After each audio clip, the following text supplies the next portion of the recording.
Bismillahirrahmanirrahim. Pertama-tama saya akan menjelaskan asam dan basa. Asam adalah zat yang dapat memberikan ion hidrogen ke zat lain, sedangkan basa adalah zat yang dapat menerima ion hidrogen. Keseimbangan asam dan basa dalam tubuh diatur oleh kadar hidrogen dalam tubuh yang terdiri dari penyangga asam dan basa atau buffer, pusat pernafasan, dan ginjal. Nah, mari kita lihat skala pH atau nilai pH. pH normal jika nilai pH-nya 7,35 sampai 7,45. Jika nilai pH-nya kurang dari 7,35 disebut asam atau asidosis, sedangkan jika lebih besar 7,45 maka disebut basa atau alkalosis. Untuk mengetahui pH atau keasaman di dalam tubuh, maka diambil sampel darah arteri.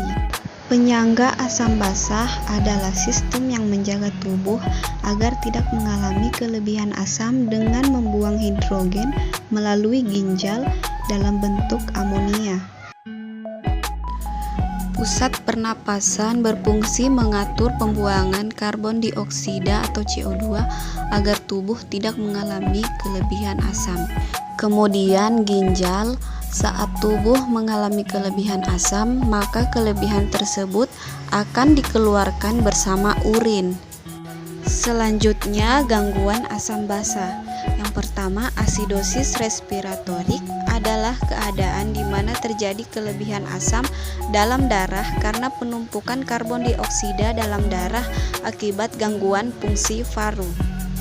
Penyebabnya yang pertama, pengeluaran karbon dioksida oleh paru yang tidak adekuat seperti pneumonia, asma bronkial, bronkitis kronis, dan edema paru. Yang kedua, karena depresi pada pusat pernapasan seperti gangguan sistem saraf, pecandu narkoba, dan penggunaan obat tidur.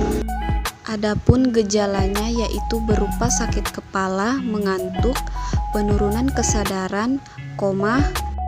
Yang kedua, asidosis metabolik adalah peningkatan kadar asam dalam darah. Penyebabnya yaitu pada pasien diabetes mellitus terjadi pemecahan lemak menjadi keton sehingga terjadi ketosis.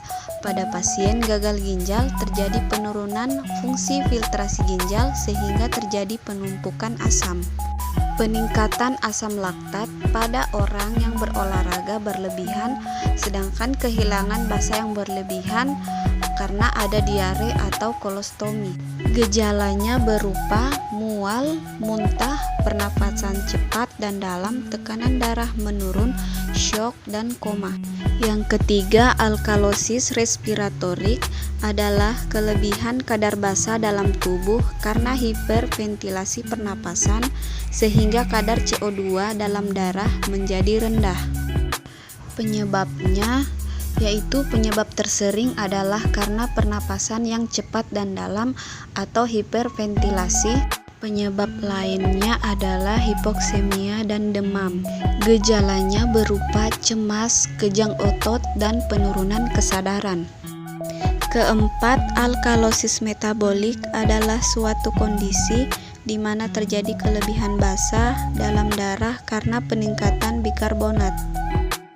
Penyebabnya yaitu kehilangan asam dalam tubuh, misalnya saat muntah berkepanjangan atau bilas lambung atau konsumsi soda bikarbonat yang berlebih.